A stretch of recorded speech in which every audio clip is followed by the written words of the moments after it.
Well, it's Tuesday. Well, it's not Tuesday. It's Sunday, but in the gospel lesson, it's Tuesday. This gospel lesson is on the second day of the last week of Jesus' life, the week that we call Holy Week. It starts with Palm Sunday, when Jesus enters Jerusalem with the shouts of the crowd saying, "Hosanna to the Son of David." But then again, thinking back to that event, you could also call the last week of Jesus' life the week that he does everything he can to get the religious authorities mad enough to kill him. Because that's pretty much what he does. See, on Sunday, when he rides into Jerusalem on a donkey, there's something rather significant about that action. In Zechariah 9, there's a prophecy that reads, "Rejoice greatly, O daughter of Zion. Shout, daughter of Jerusalem. See, your king comes to you, righteous and having salvation, gentle and riding on a donkey, on a colt, the foal of a donkey." This is Jesus fulfilling that prophecy, and the religious leaders would know that very well. So they were already concerned by the way that Jesus went into the city of Jerusalem. They got really mad at him on Monday because Jesus goes into the city on Sunday, he looks around, and then he leaves. Pretty calm, aside from the whole entering the city in a messianic manner. On Monday, he shows up, goes back into Jerusalem, heads straight into the temple, and drives out the merchants. He overturns the tables of the money changers. He doesn't allow anyone to bring any goods through the temple. And all in all, he really and probably literally upset some apple carts. Because now he's not just making a religious statement. He's not just making a political statement. He's hitting the religious leaders where it really hurts. Their wallets. Because you know if they were going to allow all that business to happen in the temple, that they were going to take a bit of it. That's just good money-making skills. So on Monday, he does that, and, well, the chief priests and teachers of the law began looking for a way to kill him, for they feared him because the whole crowd was amazed at him. Now, never mind that they've been looking to kill him since Mark chapter 3, but they're really kind of starting to up their game now. Because first, again, rides into Jerusalem, fulfilling a messianic prophecy. Secondly, he attacks their income. And now Tuesday. Tuesday, you could pretty much call the day that they try to get Jesus to say something dumb so that they can arrest him without anyone being mad. So they start to quiz Jesus and try to come up with some way for them to get him. So he starts out, they ask him a question about John the Baptist or Jesus' authority. Where does Jesus get the authority to do and say the things that he does? Jesus' response was to ask them, okay, well, where did John the Baptist get his authority? And they thought about it for a while, and they're like, well, if we say that John the Baptist's authority was from men, then the crowd's going to be mad at us because they think John the Baptist is from God. And if they say that John the Baptist is from God, then they'd be stuck because Jesus would just say, well, then why didn't you listen to him? So they said, well, we don't know. So Jesus says, okay, then I won't tell you where I get my authority from. Then they try to get him in another way and says, hey, Jesus, taxes, should we pay them?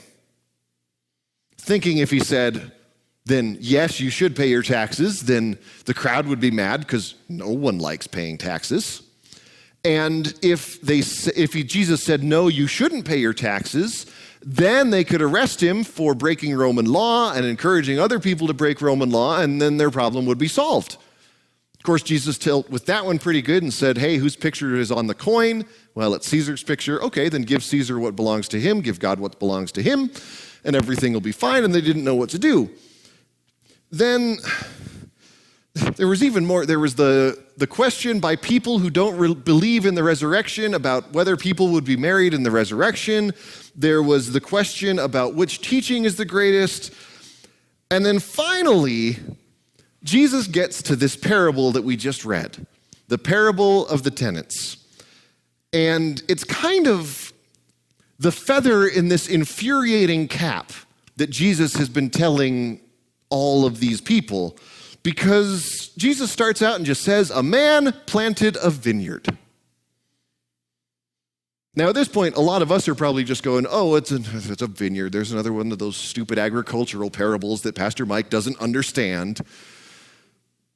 But there's something very specific about vineyards.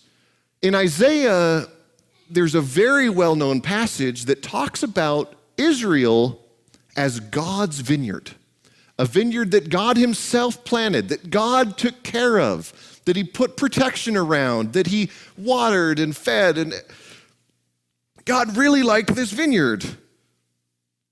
And in fact, when this section in Isaiah 5 comes up, it's so clear that Isaiah writes, the vineyard of the Lord Almighty is the house of Israel, and the men of Judah are the garden of his delight.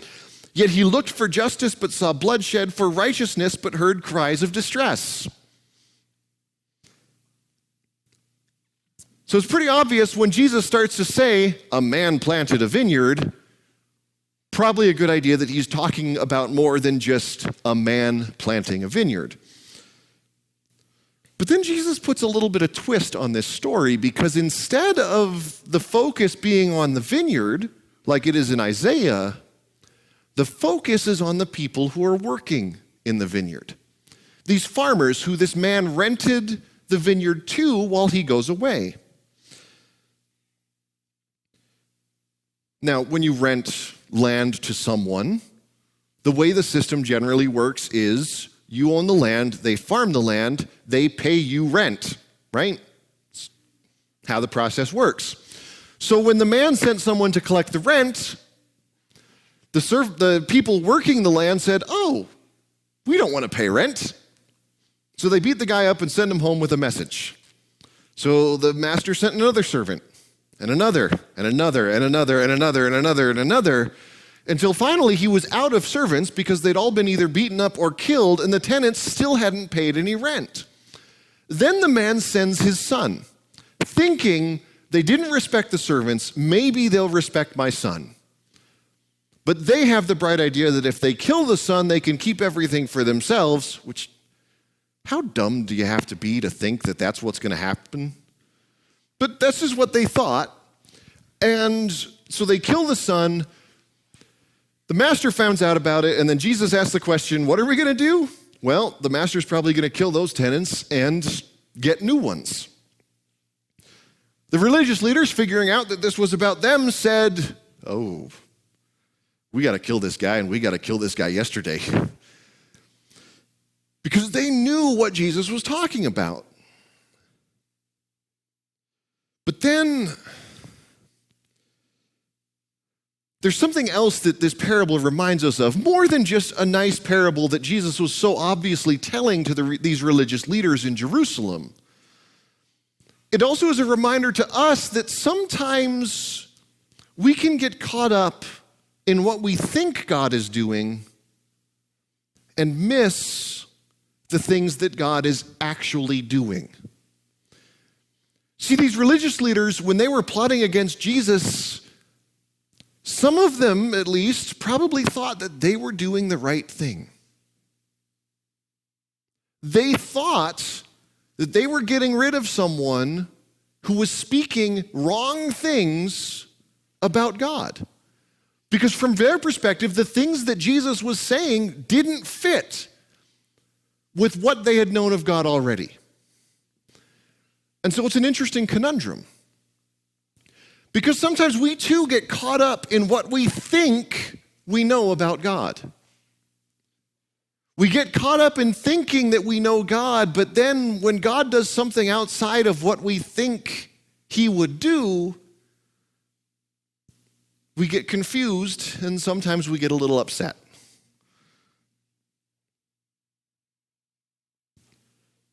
We get caught up in the box that we've created for God, forgetting that God is too big to ever fit in a box. This warning to the religious leaders of missing what God is doing is still just as valid to us right now as it was to them in Jesus' time. It's easy for us, especially when we've known God for a while, to sometimes forget that he doesn't always fit our expectations for him. And when we're confronted with God doing something that we might not be used to, how often do we, instead of being excited about something new that God is doing, do we just dig in our heels and say, no, God, I don't like it, and I'm not doing it? That's pretty much the story of how I became a pastor, is digging in my heels and saying, no, God, I don't like it, and I'm not doing it. He's bigger than I am. And if there's one thing I learned from spending any amount of time driving, you learn the law of who's bigger pretty quick. This is what this parable continues to tell us today, that what we think God is doing might not always be what God is actually doing. And if we want to really be followers of God, we need to make sure we're actually following behind him instead of trying to blaze our own path and yelling at him to follow us instead.